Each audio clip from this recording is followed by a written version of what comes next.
Horror कहानियां TV. अगली मौत किसकी? संजीव अपने दोस्तों राघव और प्रतीक के साथ बियर बार में बैठकर बियर पी रहा था। संजीव आज बहुत खुश लग रहा था। अरे यार, आज की पार्टी में तो मजा आ गया।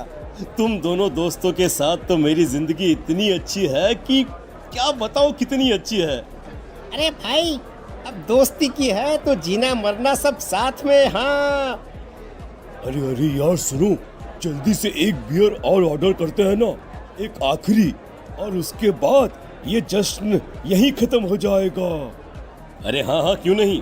वेटर, जल्दी से 2 बियर की बोतल लेकर आओ। आज मेरे दोस्तों को जश्न मनाना है, क्यों?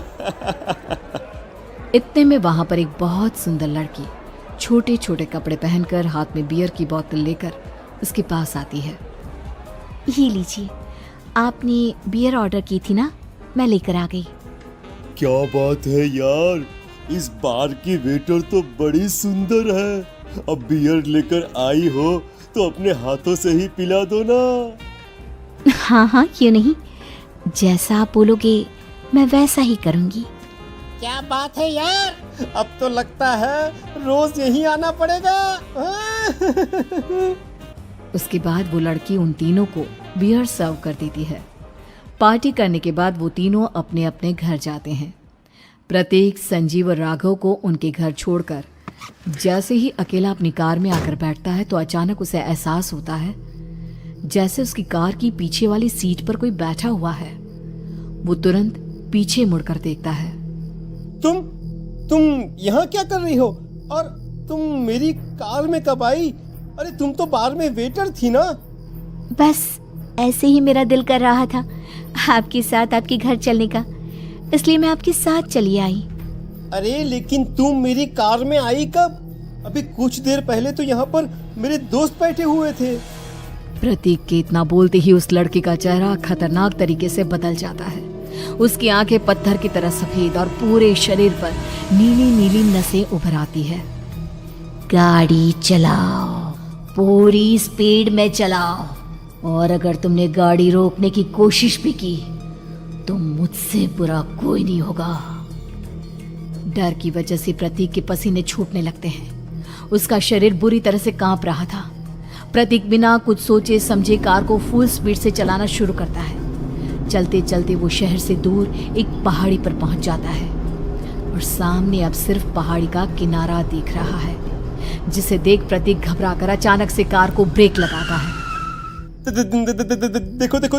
देखो, मुझे छोड़ दो मुझे। अगर मैंने गाड़ी जरा सी भी आगे बढ़ाई तो हम दोनों नीचे गिरकर मर जाएंगे।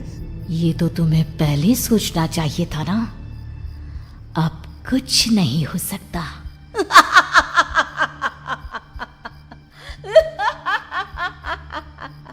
छोड़ दो मुझे। नहीं, प्लीज मुझे छोड़ दो। प्लीज मुझे जाने दो। छोड़ दो मुझे। गाड़ी आगे बढ़ाओ। और तभी अचानक से बिना प्रतीक के स्टार्ट किए उनकी कार आगे बढ़ती है और गहरी खाई में गिर जाती है।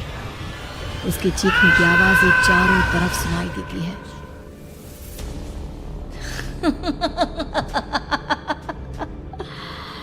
तुझे मारकर मेरे कलेजे में जल रही आग को थोड़ी शांति तो मिल गई, लेकिन अभी ये कहानी खत्म नहीं हुई। और फिर अगले दिन राघव और संजीव को पता चलता है कि प्रतीक की पहाड़ी से नीचे गिरकर मौत हो गई। अरे कल रात की तो बात है यार, हम सब बैठकर पार्टी कर रहे थे, लेकिन मेरी एक बात समझ में नहीं आ रही। राघव शहर से इतना बाहर उस पहाड़ी पर इतनी रात को क्या करने गया था? अरे यार, वही सोचकर तो मैं भी परेशान हूँ।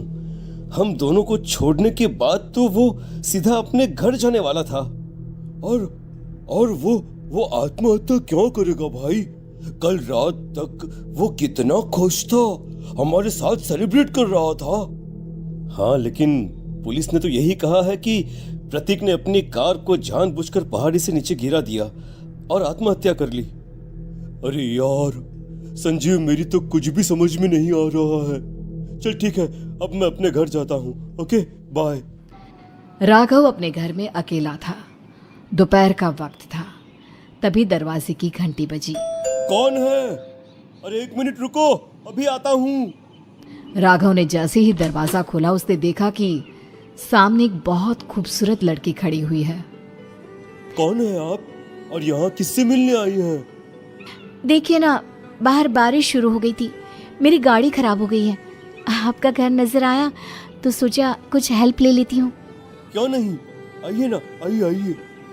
मेरे कपड़े पूरे भीग चुके हैं, क्या आपके पास टॉवल मिलेगा प्लीज? राघव अपने बाथरूम से एक टॉवल लाकर उस लड़की को देता है।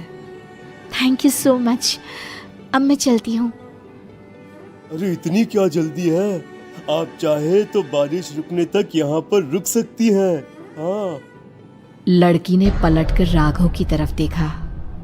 नहीं, मुझे जाना होगा, मेरा काम बाकी है। और वो वहां से चली गई। उस लड़की के जाने के बाद राघव अपने बाथरूम में नहाने के लिए गया और जैसे ही उसने बाथरूम में देखा तो उसका टॉवल वहीं पर लटका हुआ था। उसने टॉवल हाथ में लिया तो देखा कि उसका पूरा टॉवल खून के धब्बों से सना हुआ है। अरे अरे ये क्या? ये टॉवल तो मैंने उस लड़की को दे दिया था। ये वापस मेरे बाथरूम में कैसे आ गया? और इस पर ये खून के धब्बे कहां से आ गए? राघव ने आईने में देखा तो उसकी गर्दन पर एक बड़ा सा चाकू का कट लगा हुआ था जिससे खून बह रहा था, जिसे देख राघव के होश उड़ गए। हाँ, अरे ये क्या? मेरी गर्दन इतनी ज्यादा कटी हुई है और मुझे दर्द भी नहीं हो रहा है। ये क्या हो रहा है मेरे साथ? राघव घबराकर बाथरूम से बाहर आया और अपना मोबाइल उठाकर उसने संजीव को फोन लगाया। संजीव जल्दी से मेरे पास आ जाओ। मुझे लगता है कुछ बहुत बड़ी गड़बड़ है, जल्दी आ जाओ।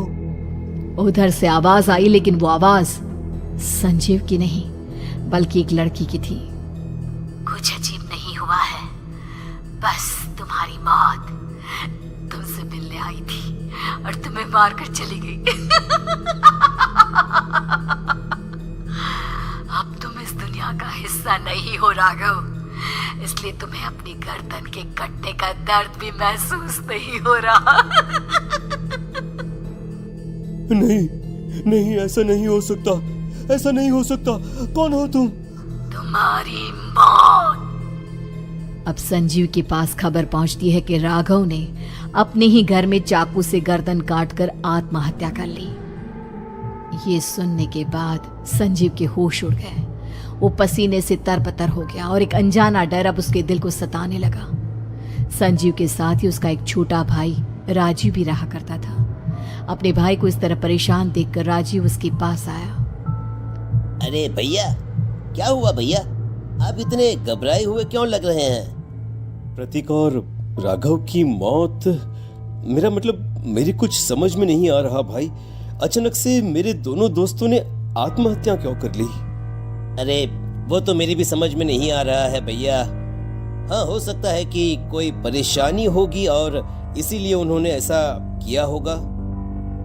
हाँ, लेकिन दोनों की जिंदगी में एक साथ परेशानी और दोनों का इतनी खतरनाक तरीके से आत्महत्या करना, कहीं ऐसा तो नहीं